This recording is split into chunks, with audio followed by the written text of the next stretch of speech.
17 января 2008 года Джейн Ковальски стояла в пробке, когда услышала ужасающие крики из соседней машины. Она немедленно позвонила в 911. Но операторы службы спасения совершили чудовищную ошибку, которая стоила жизни невинного человека.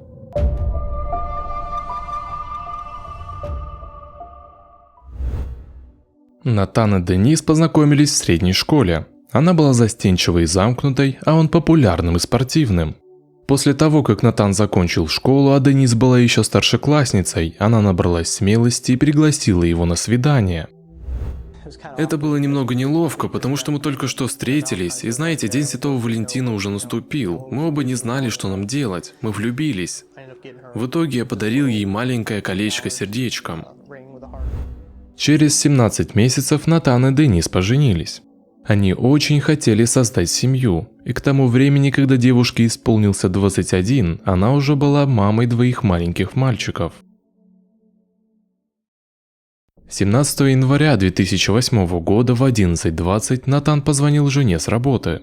Супруги поговорили о хорошей погоде, и Денис сказала, что уже открыла окна в доме. После обеда девушка вывела старшего сына на заднее крыльцо, чтобы подстричь. Около 14:30 соседка Денис, Дженнифер Экерт, заметила зеленый Камаро, который очень медленно ехал по району. Сначала она предположила, что водитель заблудился, потому что он несколько раз проезжал мимо ее дома. Наконец, Камаро заехал на подъездную дорожку Денис. Полагая, что водитель нашел адрес, который искал, Дженнифер перестала обращать на него внимание, пока не увидела, что через 10 минут машина снова уехала. Полчаса спустя Натан позвонил Денис по дороге с работы, но ответа от жены не последовало. Это было настолько необычно, что он продолжал перезванивать ей в течение 25 минут. Когда он приехал домой, то понял, что что-то не так.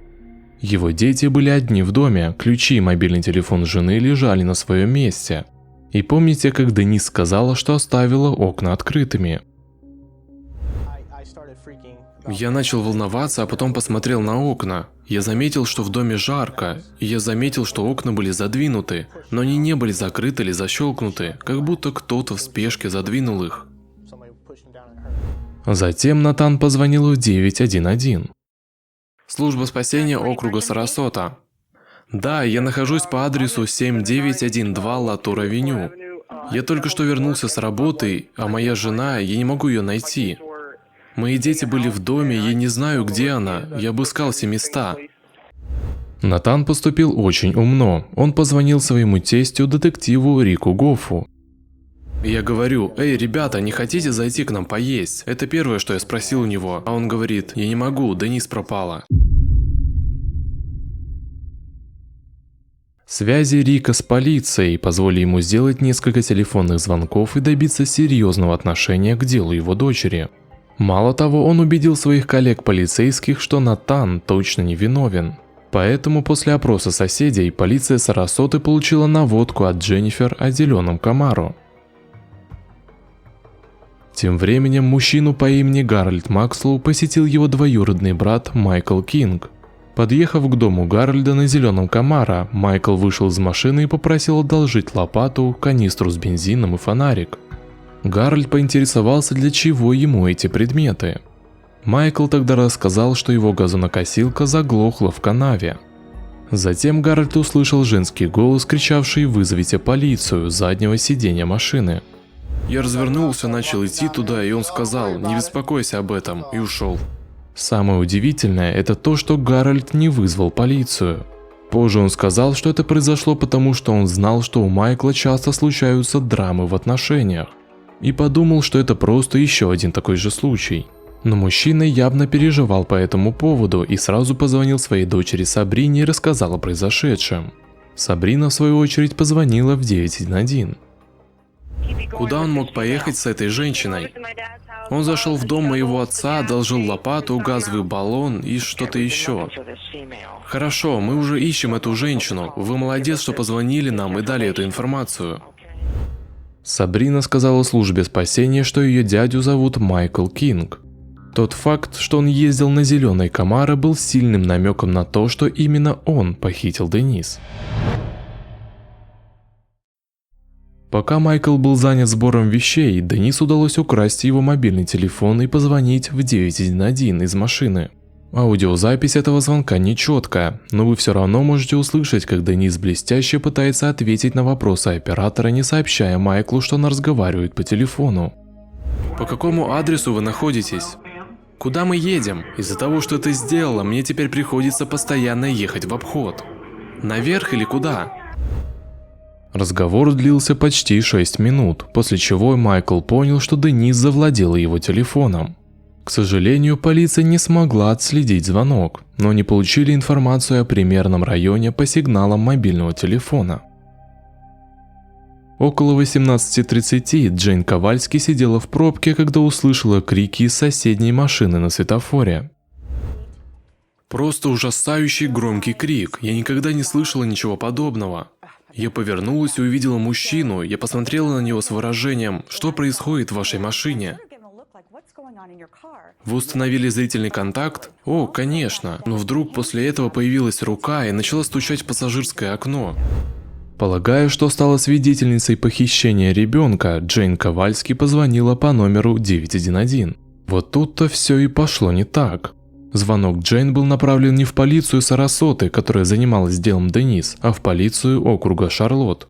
Оператор 911 не внес звонок в компьютер, как это обычно делается. Вместо этого, полагая, что так будет быстрее, он передал информацию устно 2 диспетчерам в офисе. И каждый из них думал, что другой уже разобрался с наводкой и передал сообщение, в результате чего полиция так и не была вызвана. В конце концов, Камара резко повернул налево, и Джейн потеряла его в пробке. Почти 3 часа не было никаких признаков Денис. В это время Гарольд Макслоу решил позвонить в полицию по поводу странного поведения своего кузена. Он не смог предоставить никакой новой информации, но подтвердил, что водителем Камара был Майкл Кинг. Затем в 21:16 полиция остановила зеленый Камара. Показания Гарольда Макслоу, его дочери Сабрины и соседки Дженнифер дали понять, что это была та машина и тот водитель, которого они искали. Но Денис в автомобиле уже не было. На полу автомобиля мы обнаружили лист бумаги с отпечатком ноги. На пассажирском сиденье лежал газовый баллончик. В задней части автомобиля было одеяло, кольцо, часть лопаты, которая, похоже, была использована. Кольцо, найденное полицией из задней части Камара, было кольцом, которое Натан подарил Денис на их первый день Святого Валентина. Когда Майкла арестовали, он придумал очень глупую историю прикрытия. Мужчина сказал полиции, что тоже был жертвой похищения, что его и Денис похитили вместе, и ему завязали глаза, чтобы он не мог видеть, что с ней случилось. Полиция притворялась, что верит ему, надеясь, что его описание вымышленного похищения дадут им подсказки о реальном похищении. Но Майкл не перевел их к Денис, и в конце концов полицейские отказались от притворства и предъявили ему обвинение в похищении человека. Тем временем полиция и отряды кинологов искали Денис. Они обследовали периметр вокруг места, где остановили Майкла, и в конце концов нашли то, чего боялись – неглубокую могилу. В промежутке между тем, как Майкла видели в пробке, и тем, когда его задержали, он изнасиловал и убил Денис Эмбер Ли. Причиной ее смерти стало огнестрельное ранение в голову.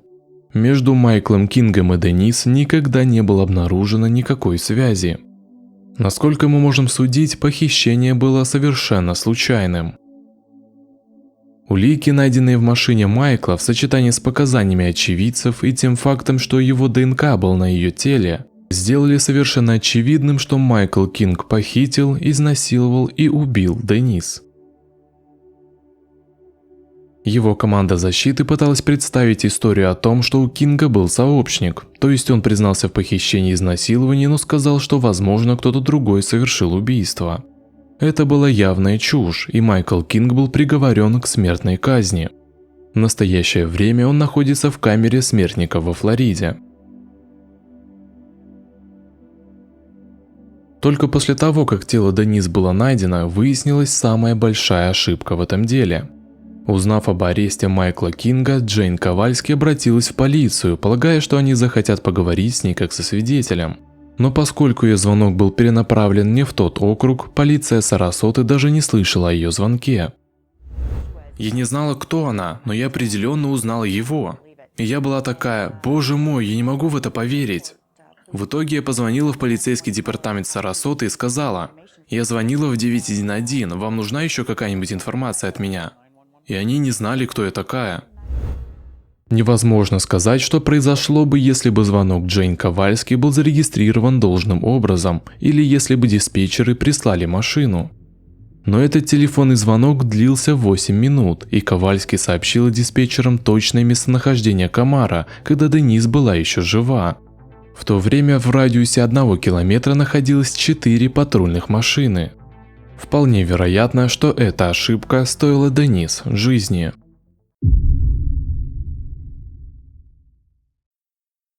Натан подал в суд на службу спасения округа Шарлотт и в 2012 году получил компенсацию в размере $1 250 000, которую разделили между собой его 2 сына и отец Денис. С тех пор Натан посвятил всю свою жизнь тому, чтобы способствовать организации надлежащего обучения операторов 911. Закон Денис Эмбер Ли был подписан в 2008 году. Он требует, чтобы те, кто принимает экстренные вызовы, прошли 232 часа улучшенной подготовки. Закон был единогласно принят законодателями штата Флорида. Но, как и многие другие виды подготовки операторов 911 в Соединенных Штатах, эти 232 часа являются полностью добровольными. Что вы думаете об этой истории? Пишите ваше мнение в комментариях, а также подписывайтесь на мой YouTube канал и на другие социальные сети. Ссылка на них есть в закрепленном комментарии под видео. Не прощаемся.